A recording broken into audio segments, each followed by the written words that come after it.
अपन लेते हैं। अब अगला टॉपिक आता है हमारे पास इलेक्ट्रोमैग्नेटिक इंडक्शन। देखें, ये अभी तक के जो अपन ने चैप्टर में पढ़ा उसका रिवर्स पार्ट है। मतलब अभी तक आपने ये पढ़ा कि करंट से मैग्नेटिक फील्ड प्रोड्यूस होता है। अब इसका रिवर्स ऑर्डर है जो कि हमें ये बताता है कि मैग्नेटिक फील्ड से भी अपन करंट को जनरेट कर सकते हैं।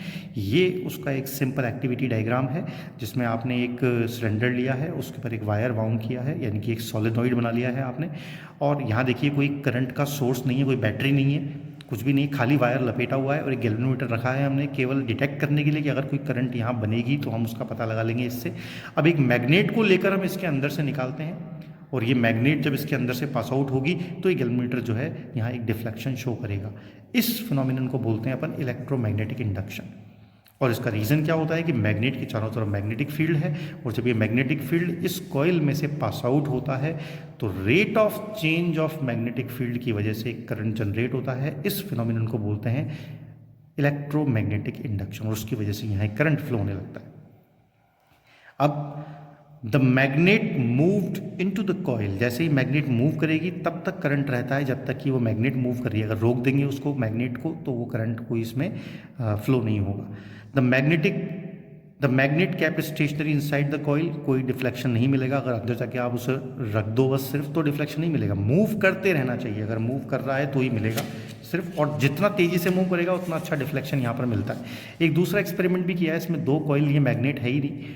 एक कॉइल के अंदर जो कॉइल 2 है उसमें आपने गैल्वेनोमीटर लगाया है जिससे आप पता लगाएंगे कि यहाँ करंट जनरेट हो रही है या नहीं। और इस वाली कॉइल के अंदर आपने एक बैटरी जोड़ी है। देखिए जब आप इसे ऑन करते हैं तो यहाँ डिफ्लेक्शन आता है, ऑफ करते हैं तो यहाँ डिफ्लेक्शन आता है। वो डिफ्लेक्शन सिर्फ 1 सेकंड का रहेगा बस, जब तक ये ऑन हुआ। ऑन हो गया उसके बाद वो डिफ्लेक्शन खत्म हो जाता है। ऐसा इसलिए होता है क्योंकि जैसे ही आपने इसे ऑन किया करंट की वैल्यू 0 से इन्फाइनाइट तक इंक्रीज हुई या 0 से मैक्सिमम तक इंक्रीज हुई। और करंट इंक्रीज हुआ तो इस कॉइल का एक मैग्नेटिक फील्ड भी जनरेट हुआ। जब तक वो मैग्नेटिक फील्ड वेराई कर रहा है, यानी वो 0 करंट से मैक्सिमम करंट तक आया, उस टाइम तक यहाँ डिफ्लेक्शन प्रोड्यूस होगा, यानी एक करंट यहाँ फ्लो हुई। इसी तरह जब मैं स्विच को ऑफ करूँगा तो करंट की वैल्यू अपनी मैक्सिमम से वापस 0 तक गई। इस ड्यूरेशन में इसे 1 सेकंड लगेगा, इसमें 1 सेकंड के लिए यहाँ पर करंट जनरेट होगी। तो इन दोनों एक्टिविटीज़ से अपन ये सीखते हैं कि जब भी किसी कॉइल, ये वो कॉइल है, इस कॉइल में डिटेक्ट कर रहे हैं अपन, ठीक है, जब भी किसी कॉइल, इस कॉइल की बात करेंगे, में एंटर्ड या एग्जिट दोनों में से कोई सा भी मैग्नेटिक फील्ड चेंज हो रहा होता है तब इसके अंदर एक इलेक्ट्रोमोटिव फोर्स जनरेट हो जाता है और उसकी वजह से इसमें एक करंट फ्लो होने लगती है। The origin behind generation of the current is the change in the magnetic flux linked with this coil. अब वो मैग्नेटिक फ्लक्स कहाँ से आया है, मैग्नेटिक फील्ड कहाँ से आया है, वो इस कॉइल का हो सकता है, वो किसी और मैग्नेट का हो सकता है, कहीं से भी आया हो।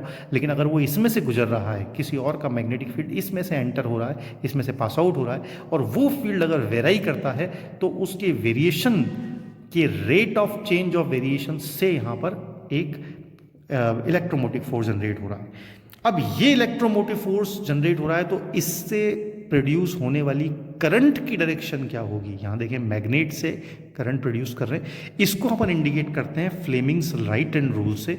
ये बड़ी इंपॉर्टेंट बात है, यहाँ भी रूल होगा वही रहेगा, सेम वही 3, लेकिन राइट हैंड की यूज़ करनी है अब की बार। पर्पस को ध्यान रखें जब भी आप लर्न करें तो Fleming right hand rule is to show the direction of current, और Fleming left hand rule is used to find out the direction of force. तो यहाँ पर डायरेक्शन ऑफ करंट निकालने के लिए काम में लेते हैं फ्लेमिंग राइट हैंड रूल। ये राइट हैंड से तीनों को ऐसे ही परपेंडिकुलर कर लें एक दूसरे के। वही बात कि फर्स्ट फिंगर आप पहले मैग्नेटिक फील्ड की डायरेक्शन में रखेंगे पहले, उसके बाद सेकंड फिंगर को आप करंट की डायरेक्शन में रखें तो थर्ड फिंगर ऑटोमेटिकली फोर्स की डायरेक्शन शो करती है। ऐसा लेफ्ट हैंड रूल में आपने सीखा था। यहाँ पर आप इस सेकंड लाइन, जो सेकंड आपकी फिंगर है मिडिल फिंगर, उसी को आप यहाँ फाइंड आउट कर रहे हैं, ऐसे पकड़ेंगे। तो अगर आपने फर्स्ट फिंगर को डायरेक्शन ऑफ मैग्नेटिक फील्ड में रखा है और मोशन की डायरेक्शन में थंब को रखा है तो ये दो पहले रखेंगे इस लॉ को अप्लाई करते वक्त। तो तीसरी जो फिंगर है, ये वाली फिंगर जो आपकी मिडिल फिंगर है, ये आपको बताएगी कि करंट किधर फ्लो होने वाला है। ये बड़ी इंपॉर्टेंट बात है। देखिए राइट हैंड रूल में जब आप लगाएंगे तो आपको इस फिंगर, ये फिंगर फाइंड आउट करनी है इस फिंगर से क्या होने वाला है, मिडिल फिंगर से करंट की डायरेक्शन पता चलती है। तो ये जो लॉ है ये करंट डायरेक्शन को पता लगाने के लिए है। लेकिन जब आप लेफ्ट हैंड रूल को काम में लेते हैं तो लेफ्ट हैंड रूल के अंदर ये इंपॉर्टेंट होता है थंब, यानी आपको ये पता लगाता है, इस रूल से पता लगता है कि फोर्स किधर लगेगा, तो ये फोर्स को पता लगाने के लिए रूल है, और थंब बताएगा फोर्स को फ्लेमिंग्स लेफ्ट हैंड रूल में, जबकि फ्लेमिंग्स राइट हैंड रूल में आप पता लगाएंगे करंट का, और उसके लिए आपको ये वाली फिंगर बताएगी करंट किधर लगेगी। ठीक है, तो इसको आप बिल्कुल वैसे यूज़ कर सकते हैं जैसे कि आपने फ्लेमिंग लेफ्ट हैंड रूल किया था, सेम ही आप फ्लेमिंग राइट हैंड रूल करेंगे, लेकिन दोनों के पर्पस ध्यान रखेंगे जब भी आप इन्हें अप्लाई करें, कौन किस पर्पस के लिए काम में लिया जाता है। अब देखिए एट लास्ट एक टॉपिक है एसी करंट। एसी करंट हम कहते हैं ऑल्टरनेटिंग करंट को, और ये करंट जो है हमारे घरों में आती है 50 हर्ट्ज इस करंट की फ्रिक्वेंसी होती है जो हमारे घर में आती है। इसका मतलब क्या होता है कि नॉर्मली जब आप किसी डीसी करंट की बात करते हैं तो उसे एक सेल से इंडिकेट करते हैं, और जो भी कोई अप्लाइंसेस आपने लगाया है उस अप्लाइंसेस में ये वाली करंट हमेशा प्लस से माइनस की तरफ फ्लो होती है, ऐसे। इसे बोलते हैं अपन डायरेक्ट करंट। ये वही करंट है जो आप बैटरी से या सेल से लेते हैं, लेकिन इस करंट की प्रॉपर्टी है कि हमेशा प्लस से माइनस की तरफ शो होती है। पर एसी करंट का सिंबल ये नहीं होता, बल्कि इसका सेल का सिंबल ऐसा होता है, और इसमें कोई प्लस माइनस नहीं होता। अगर आपने एसी करंट कहीं फ्लो की है तो ध्यान रखें वो एक बार ऐसे फ्लो होगी और एक बार ऐसे फ्लो होगी, इसे बोलते हैं एक कंप्लीट साइकिल। एक बार इधर से इधर की तरफ, फिर एक बार इधर से इधर की तरफ, फिर वापस इधर से इधर की तरफ, फिर वापस इधर से इधर की तरफ। तो दोनों डायरेक्शन में ये फ्लो होती है, इसीलिए इसको अल्टरनेटिंग बोला जाता है। और ये जब दोनों डायरेक्शन में फ्लो हो जाती है, एक बार इस साइड से इस साइड जाना और फिर वापस इस साइड से इस साइड आना, तो इसे बोलते हैं एक साइकिल। और ऐसे एक सेकंड में 50 बार ये करंट ऐसे साइकिल कंप्लीट कर लेती है, इसे बोलते हैं अपन 50 हर्ट्ज करंट।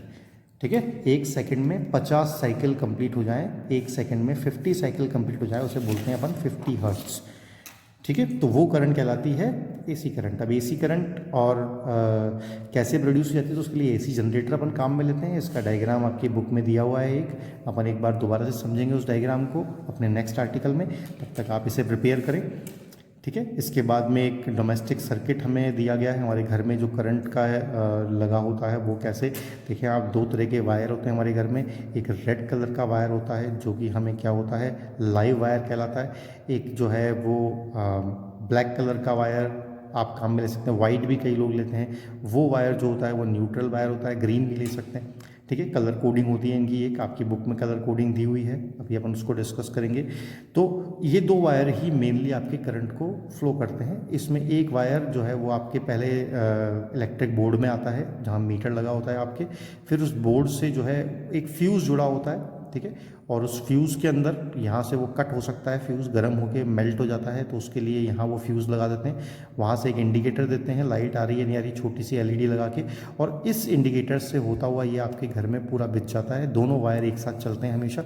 और जितने भी अप्लाइंसेज आप घर में लगाते हैं, ये टी का निशान है देखें जो आप घर में यूज़ करते हैं, तो उसमें ये दोनों वायर जो हैं वो एक फेज़ वायर और एक न्यूट्रल वायर, दोनों वायर से वो कनेक्ट किया जाता है। एक तीसरा वायर एडिशनल और डाला जाता है जो कि मोस्टली ग्रीन कलर का होता है, इसे बोलते हैं अपन अर्थ वायर, और ये अर्थिंग के लिए दिया जाता है। और इसका पर्पस ये होता है कि जब भी हमारे घर में कुछ ऐसे अप्लाइंसेस जिनमें फ्रिक्शन के कारण कुछ एडिशनल चार्ज जनरेट होता हो, तो वो चार्ज इनके मीडियम से ज़मीन में चला जाए। देखें इसका कनेक्शन कहीं नहीं होता, ये हमारे घर में बिछा होता है, और ये वायर बाहर से निकल के कहीं हमारे घर के बाहर किसी ज़मीन में गाड़ दिया जाता है, उसका एक सोर्स जो है, ताकि करंट जो है वो ज़मीन में चला जाए, मतलब ग्राउंडेड करना है हमें करंट को, उस काम के लिए इसको अपन काम में ले लेते हैं। ठीक है, तो वो उसका पर्पस है, आप हाउस होल्ड सर्किट में उसे काम में ले सकते हैं। Earth wire protects us from the electric shocks in the case of leakage of the current, especially in metallic bodies। जो कूलर है, फ्रिज है, इनमें 3 पिन वाली, जहाँ आप अपनी टी देखेंगे जिसमें 3 पिन होते हैं, उसमें आपको यहाँ नज़र आएगा। जब अपन स्विच बोर्ड की तरफ देखते हैं तो उसमें भी एक अर्थ एक न्यूट्रल होता है। ठीक है, और साथ में तीसरा जो है वो मैं आपको अपने स्विच बोर्ड को दिखाता हूँ, यहाँ ध्यान से। यहाँ एक स्विच बोर्ड है, इसमें एक तरफ जो है वो लाइव वायर है, ये यहाँ पीछे अगर आप खोल के देखेंगे जुड़ा हुआ मिलेगा आपको। यहाँ जो है हमेशा एक न्यूट्रल वायर है, इन दोनों के बीच में ही आपका सारा प्रोसेस चलता है। आप जब भी कोई प्लग लगाते हैं तो इन दोनों के बीच में इंसर्ट होता है। ये जो वायर है, ये जो ऊपर आपको एडिशनल दिया हुआ है, ये कुछ अप्लाइंसेस में होता है, कुछ में नहीं होता है। जहाँ भी मेटेलिक बॉडी है, जहाँ लीकेज हो सकता है, वहाँ पर इसे अपन काम में लेते हैं। और इस जगह इसके पीछे जो है वहाँ जुड़ा होता है आपका अर्थ वायर। कोई ज़रूरी नहीं है लंबा वायर हो, यहाँ से खोद के इसे आप ज़मीन में गाड़ सकते हैं। और अगर आपने उसे अर्थिंग दे दी अंदर की तरफ कहीं, तो इसी जगह पर भी वो ग्राउंडेड किया जा सकता है।